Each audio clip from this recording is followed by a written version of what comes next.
Tonight we're going to talk about the Adult Use of Marijuana Act. That is going to be Proposition 64 on the ballot in California in November. And I've got two guests here tonight. Jessica McKenzie. She is the Executive Director of the Inland Cannabis Farmers Association. And I've got Jason Brown here. He is a consultant and expert witness in matters related to marijuana in the courts. And he has consulted with me and other lawyers and been an expert witness for me and other lawyers in Northern California when people were charged with marijuana crimes, and also has helped me and many other lawyers in California advise clients on how to legally grow and use marijuana and share marijuana as medicine throughout California. So, Jason, let me just ask you to describe in a little more detail what you do for a living. Okay, so I have a consulting firm in the cannabis industry. I've been helping people for many years now with their business formation and with research and development. I've got some educational products that I share with the industry, and I've been an expert witness for about 16 years now. So I testify a lot in court cases and help the court figure out what's going on. So I have a unique perspective there, and I like to share some of what I know today. All right. So if somebody's charged with a marijuana crime, you would be called as a witness to give your opinion on what kinds of things? Well, it really varies, but oftentimes I'm called in to help educate the court about how much cannabis people tend to use for medicinal purposes, how it's used, how it's processed and manufactured, also to help determine what amounts of usable cannabis are present, or to help estimate the yield of a cannabis farm. Just what I've picked up over the years, I can also help a lot of times with the legal strategy for the case. How did you get into this, Jason? Well, I had the first cannabis dispensary in Humboldt County back from 1997 through 2001. I had the first dispensary in the county of Humboldt. I helped to develop the very first ID card program for patients in the state. I served at the bequest of the Board of Supervisors on the first committee, the standing committee on medical marijuana in Humboldt County. So I have a lot of history. Also as a farmer, I've been a farmer for 16, 17 years and providing direct access to patients through my farms. And what about before all this marijuana stuff? What did you do before that? Well, I've always had an interest in law, so that's been kind of more of a personal hobby. But prior to that, I did a lot of environmental work. I did conservation-related work for several years. What kind of work? Reforestation, wild animal surveys for endangered species. Before that, I worked with the California Conservation Corps for several years, which was really fun. When you were a lad? When I was a young man, yes. Okay. When I could use a shovel better. Jessica, let me ask a little bit more about you. What do you do with this Inland Cannabis Farmers Association? Well, we are far more localized, I think, than the efforts that Jason does. We are predominantly about helping farmers in Butte County. Even though we have members beyond that, our focus is on trying to deal with, I don't know what to call it, the climate at the local level, because no matter what happens at the state level, it's all going to get interpreted and implemented locally. And if we don't build allies and bridges and foundations and ways to do this legitimately locally, then it doesn't really matter. MRSA doesn't matter, ALMA doesn't matter, none of it matters if our farmers aren't allowed to participate in the new marketplace. Now, I should say that you successfully wrote and got enough people to sign petitions to get a local initiative on the ballot. Can you talk a little bit more about that? Sure. We actually haven't heard yet. The local election on June 7th took so long for them to count that they haven't gotten around to counting our signatures yet. But our hope is that we have enough qualified signatures that we will have an initiative on the ballot in November. And what will that initiative do if that makes it to the ballot? Start over. In other words, clear the slate of everything, all the tit for tat stuff that's been going back and forth in Butte County for a long time, and basically Now, say, basically, there's the Butte County's passed a bunch of laws preventing growers and patients from growing and sharing marijuana here locally. it's fairly restrictive. I mean, it's been all over the map over the last 6 years, but right now it's extremely restrictive. And we're saying, let's start over. Let's just look at what makes sense. MRSA passed, right? So now we have a framework, great. We're an agricultural county, so we have zoning about where crops belong. Let's just use those things. Let's use zoning, let's use MRSA, let's figure it out logically.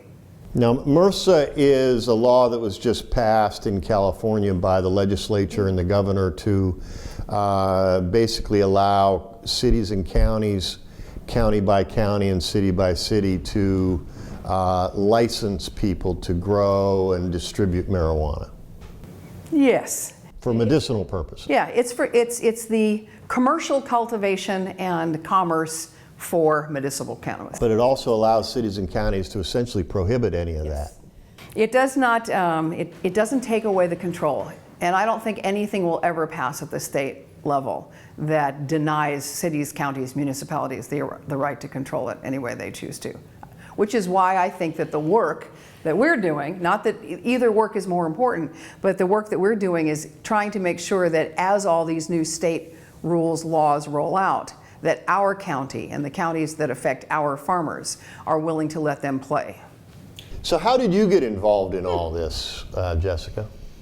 It's a really great question. I don't always have a great answer because I haven't been an activist for a long time. I've been an activist for maybe 3 years. And though I grew up in the 60s, which means to me, cannabis has always been around my life, even though I didn't necessarily partake. It's been a commonplace substance in my life, my social group, right? Worst case, it's a benign substance in my mind. So I didn't really particularly care until, as happens for most people, I think, something got personal.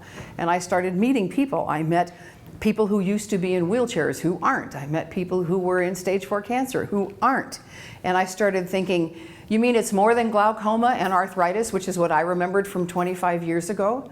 So those personal experiences, I think, drive one to say, wait a minute, what is it that we're denying our citizens? Why are we so over-regulating something that has so much potential? So in other words, you met people who were in wheelchairs, and then with medicinal cannabis, they were able to live normal, happy lives without a wheelchair. Certainly, I don't know if the happy comes with it, but certainly the ability to get out of that wheelchair is more likely to do that, yeah. And then it got even more personal for me. I was a caretaker for my father-in-law. I was end-of-life caretaker for my mother and my father, and then my husband's father. And he had Alzheimer's, and he did something called sundowning. I don't know if you're familiar with that, but basically he started the morning in a very chipper mood, very upbeat, very frisky kind of guy, and by 2 o'clock in the afternoon he was anxious and paranoid and combative and argumentative and just totally fearful. And one day I came home and he was in a good mood in the afternoon, and I had a caregiver there with him, and I found out the next day when he went back to sundowning that they'd given him a cookie that had cannabis in it. And he'd had this great afternoon, and he'd been cracking jokes, and he was his usual self. And he spent the last 7 months of his life having half a cookie every day. His life got better, our home life got better, a whole lot of things got better with no harm. Right? Could we cure him? No. Did he have a really wonderful passing? Yeah. So it gets personal, and when it gets personal and right in your face and you see that it's not all a bunch of hype, it's pretty hard to walk away from it. I mean, I'm lucky enough that I have the time to spend. Not everybody does. But that's what brought me into it. Well, today I wanted to talk about this Adult Use of Marijuana Act, the Proposition 64 Act, well, what is the new law if it came into? Well, I think it's probably good to start with where it comes from and how that relates to the industry itself. I have, several bullet points opposed to it and reasons why it may not be the best. So you're opposed to it? I am. Why are you opposed to it?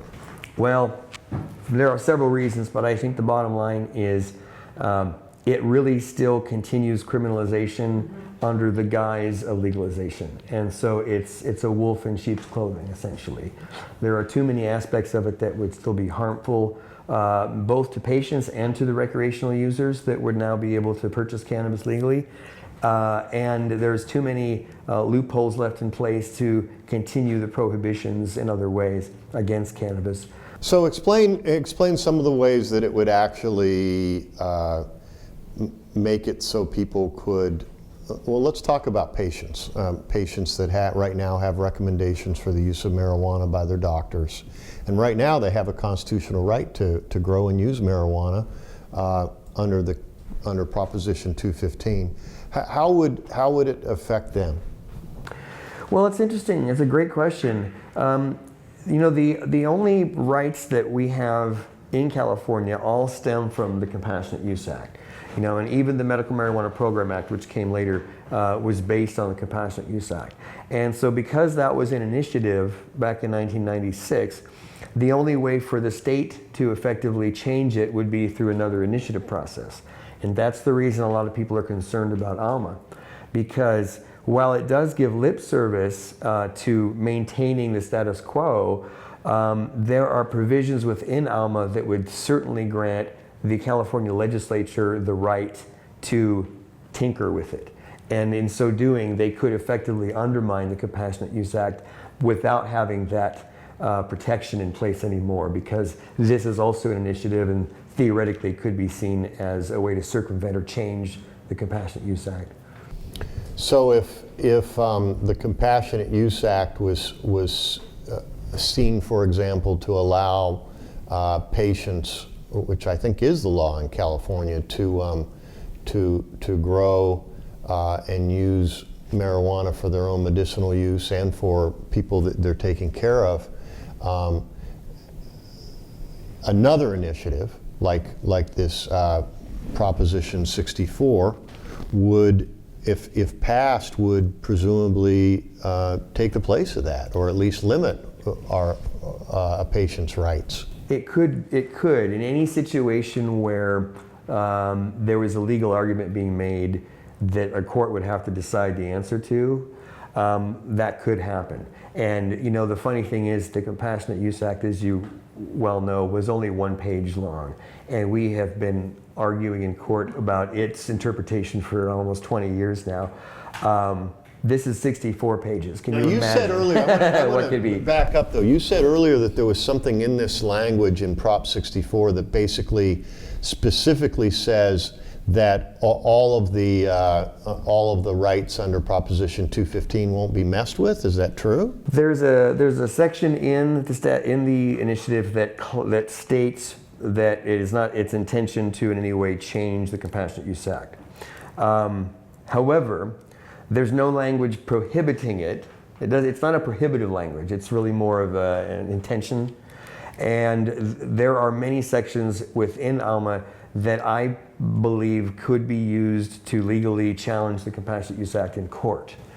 Well, let's stop there because if there is language in there that says that it's the intention of Proposition 64 not to change anything in Proposition 215, then wouldn't the courts respect that and say, okay, we have all these rights under Proposition 215 and we have all these new rights under the recreational pot initiative. So all the patients can do what they've always been allowed to do, and everybody else can have an ounce of weed. I mean, wouldn't that be the way to interpret it? I think that's a wonderful theoretical, but unfortunately, ALMA specifically allows the California legislature to amend any provisions about anything in it. And so that effectively would give the legislature the ability to amend aspects of the Compassionate Use Act, because this would regulate every aspect of what normally the Compassionate Use Act would have, what we would have relied on the Compassionate Use Act. Well, except that if it says that it's not going to affect the Compassionate Use Act, then wouldn't the court say, okay, there's one law for patients and one law for people that aren't patients? What? Well, it says a lot of other things is the problem. It gives lip service, in my opinion, but I don't see any teeth to the notion that it's going to protect the Compassionate Use Act. The language is not effective enough to really do the job, in my opinion. Well, so there are some organizations that are in favor of this initiative. I understand that NORML is in favor of this initiative. NORML is the National Organization for the Reform of Marijuana Laws, and it's your understanding and my understanding that they're in favor of this initiative. True? Yes, I believe California NORML is. I don't know if National NORML has weighed in, but I believe Dale Geringer is relatively in favor of this, and he's California He has NORML. expressed his support for it. And you know, what I've heard from them is that, well, there's a lot of problems with this, but hey, it's better than nothing. And there's a feeling that, well, we could always fix it later. And I just feel, 64 pages of potential problems is going to be a lot harder to fix later than if we just take a pause and don't do it now. So you say potential problems. What specifically in the new Prop 64 do you think is a potential problem? Well, I have a list. Okay. So, well, tell me the big problem. Okay, well, one of the big problems is that it really allows the local bans to effectively stay in place without any kind of challenge. And so there's already going to be a patchwork of brown cities and counties. Well, but I mean, that's already true. That's true under MRSA right now. So it's true. This law isn't really going to make that any worse, right? Well, it's going to cement it because it's an initiative. If there's any aspects of MRSA that could be challenged by the Compassionate Use Act, this will supersede. Yeah, but the courts have already allowed cities and counties to prohibit it, even under Proposition 215, right? Right, but this effectively would seal any legal challenges that could be made about those bans in the future. But it would also allow cities and counties, if they wanted to open it up. True. Which they already can do, medicinally. Well, medicinally, but they can't do it just for anybody that wants to have an ounce of But weed. it's just another step. It's just the difference. Well, I know, but I mean, it seems to me like this law basically says that anybody that's an adult can grow 6 plants and have an ounce of weed for their own recreational purposes, correct? Yes, effectively, that's what it says. And that's kind of simple, isn't it? And a lot of people, I mean, if people are in favor of that, then they're in favor of that, and they don't have to get a doctor and and have some kind of illness. Everybody can just kind of grow their own. If it was that simple, then it wouldn't be one. It would be 1 page. It wouldn't be 64 pages. It effectively, there's a lot of problems with it. So what are the problems? So Okay. how does somebody who lives in an apartment in San Francisco get cannabis? The whole thing about you can have your ounce, you can grow your 6 plants, whatever. What does this thing get us that that MRSA did not? When I look at it, I almost go, okay, you got 64, 65 pages of stuff that is mostly about how to make a lot of money if you're a big player in the field, but doesn't talk a lot about protecting patients' rights, and doesn't talk at all about how to protect local small farmers. What is it buying us that MRSA did not buy us? Because MRSA actually does. The complaint has always been, it's too easy to get a card.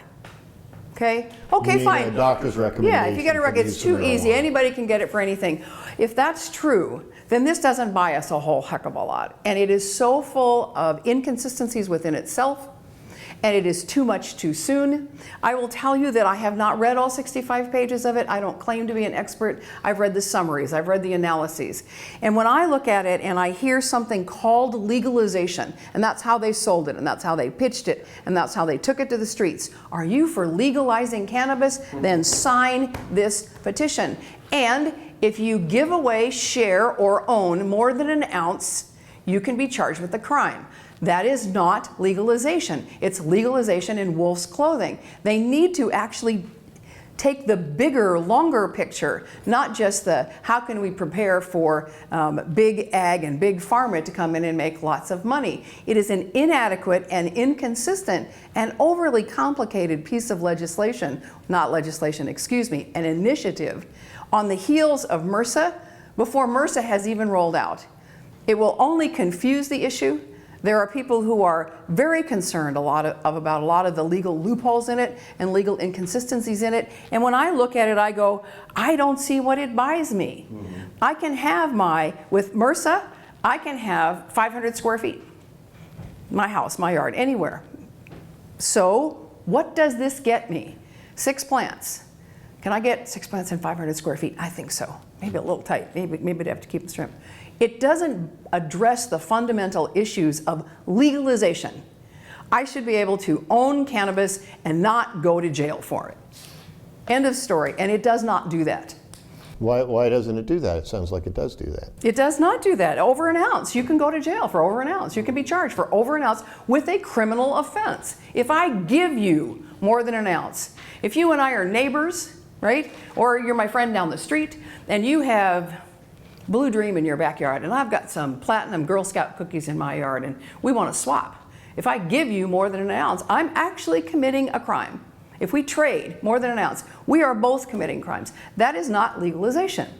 And to call something the legalization of cannabis and to play into people's emotions and intentions and to say, 58, 62% of the people want legalized cannabis, call this legalized cannabis, sell it as legalized cannabis, and then keep putting people in jail.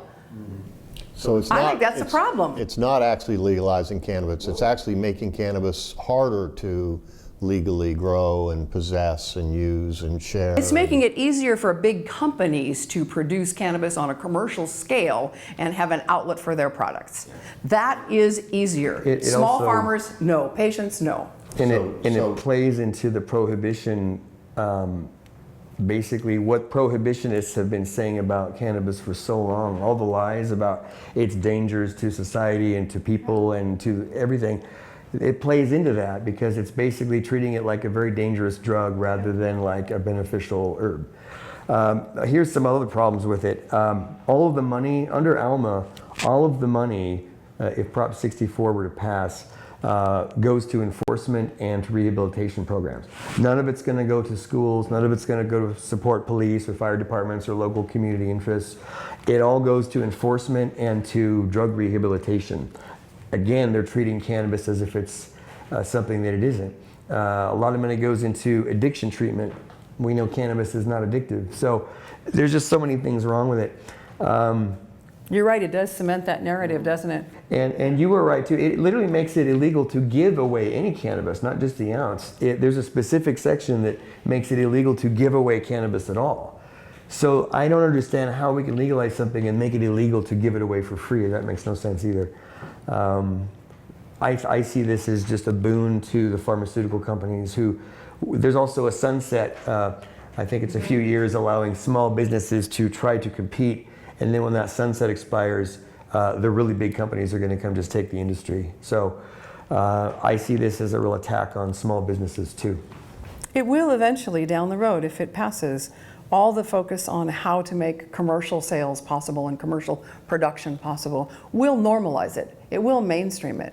But the people who created this industry, the people who've been fighting for it for decades, the people who believed in this plant as medicine long before the general population had any concept of that, those people who've been growing this for decades are the ones who are going to be swept aside, because they're not going to be able to compete with Philip Morris or Pfizer or any of the other big players. And if the legislation or the initiative, the laws that come about only favor the inevitable big winners anyway, and don't take the time to protect the small family farmer, then they're going to lose. They're going to be gone.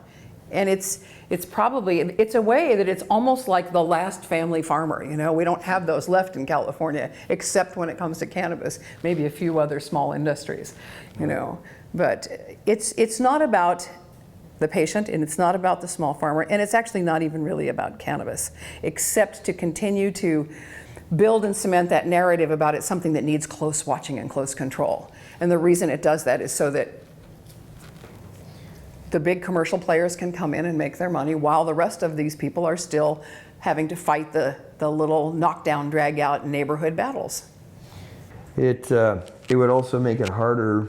There's sections in Prop 64 that will make it harder for patients to maintain their doctor's approvals. There's sections that basically refer it back to some MRSA guidelines that basically that primary care physicians will have to issue the recommendations. And as anyone who's been to cannabis specialists knows, The cannabis physician is a specialist for a reason. They've studied cannabis, they are aware of how it helps people. They have a genuine interest in people's health and how cannabis can treat their illness. Most of the primary care physicians through the clinics in California are actually under orders to not discuss cannabis with their patients for insurance purposes or the management of the clinics. Let me tell you what I believe. I believe that if we were truly going to legalize marijuana, then we just make it legal and not have 65 pages of new laws putting people in jail and prison for growing marijuana, using it as medicine, or using it for whatever. And I think that voters should vote against this initiative because I think that it actually creates more laws against people growing and using marijuana. Yeah, I agree.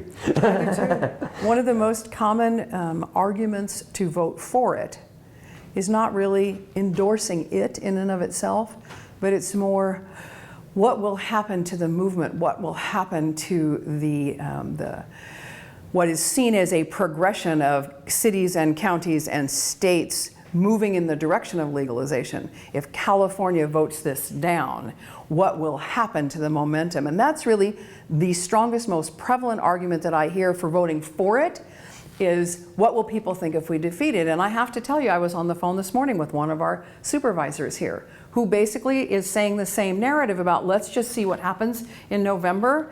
And I said, well, what is it that you think you're going to learn in November? And well, we'll know whether people are really for cannabis or not. No. Maybe that's not what you would learn. Is it Ohio or Iowa where they had the one they just recently turned down? It was turned down because it was another wolf in sheep's clothing. Yeah. And people know how to read, and they can read between the lines and make the distinction. But it will be used. If Alma is defeated here in California, it will be used by some folks to say, see, people really don't want legal cannabis, because they will interpret that defeat as the public voting against cannabis and the legalization of cannabis, that oversimplistic interpretation. And that's one of the strongest arguments to vote for it that most people are bandying about. Not because anybody loves it. So again, voting out of fear. Yeah, exactly. Yeah. Absolutely. It also doesn't contain a right to work, so it's effectively you would still be able to be fired from your job if you had cannabis in your bloodstream. So it's, that's not going to change anything. It also doesn't protect kids either, does it? The whole thing with Child Protective Services, does it? No, it gives lip service to the Child Protective Services issue, but it really doesn't prevent CPS from still, targeting families of people who grow commercially. Okay, well, Jason, I wanted to thank you very much for coming in today. Really very illuminating. Thank you, Jessica, for coming in, and this was a really great discussion. Thank you, Mr. Berg. It was a pleasure. Always a pleasure. Thank you for having us. Yes, thank you, Jessica. All right. Thank you very much. Good, wrap? It's a wrap.